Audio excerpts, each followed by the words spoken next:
Well, I love indigenous masks, and here's one of the coolest ones I've ever seen. This is from Native American Mississippian culture. I'll be brief because some of you have heard this before, but 800 to 1600 AD was the flourishing of this culture, and it's kind of the great forgotten society from North America. It went from basically the US Midwest to the Southeast, but actually touched from the Great Lakes all the way to northern Florida. Best remembered for the large mounds that they would build and then build on top of. So they were builders, and that sets them apart in the area where they thrived. I mean, look at that. Just not what you associate, right, with Native Americans in North America. And there's a historical mystery here because we don't know what explains the decline of this civilization. Obviously, that decline overlaps with the arrival of Europeans, but that doesn't seem to quite explain it because there's several different theories out there, including soil depletion.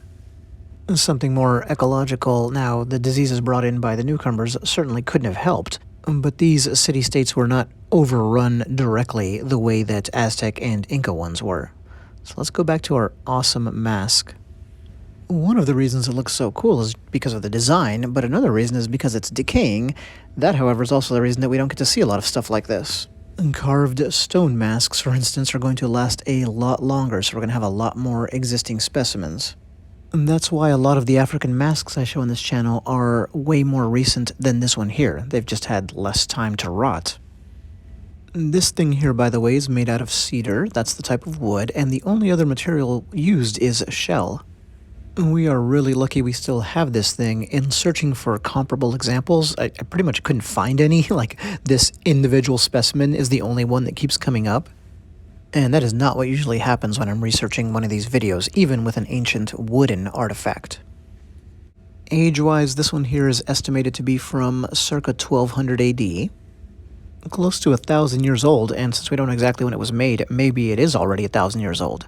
Here is the closest analog I could find. Obviously, it shares an artistic tradition, one of apparently very few surviving examples of this kind of a thing at all. Looks really awesome, but we notice the lack of horns. This looks like much more of a pure human face, I guess. But it could definitely represent a spirit of some kind. That's my guess when it comes to ours, right? Are we looking at an animal spirit because of the horns? Is it more of a woodland thing? Is it a major deity? Or is it a minor one because there were all kinds of different supernatural creatures and beings in the Native American world? There's another Mississippian wooden mask on the right, as you can tell. Can't get a close-up picture of it because it comes out just way too pixelated. Unfortunately, there's not a good version of that photograph. Look how great that looks. Not to trivialize what is probably a religious artifact, but I wish the Ents in those crappy Lord of the Rings movies I wish their faces had looked like this.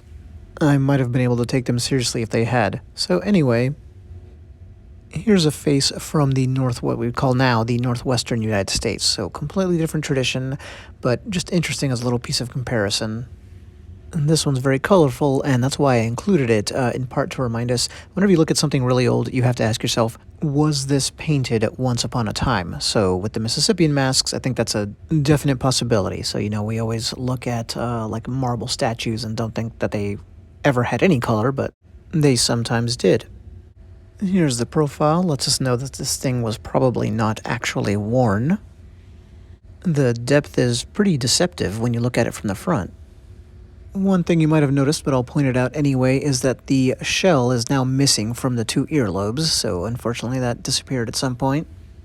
Wood carving by the Mississippians was obviously a big deal, and could take on different forms. Check these out, especially the one on the left. That is really impressive.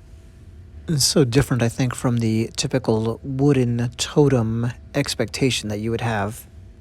And that is about it, a mysterious artifact from an important, overlooked civilization. It's got a haunting look to it.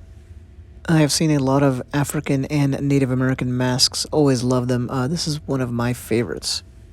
I hope you enjoyed checking it out. It's a very rare specimen, it seems. Thanks.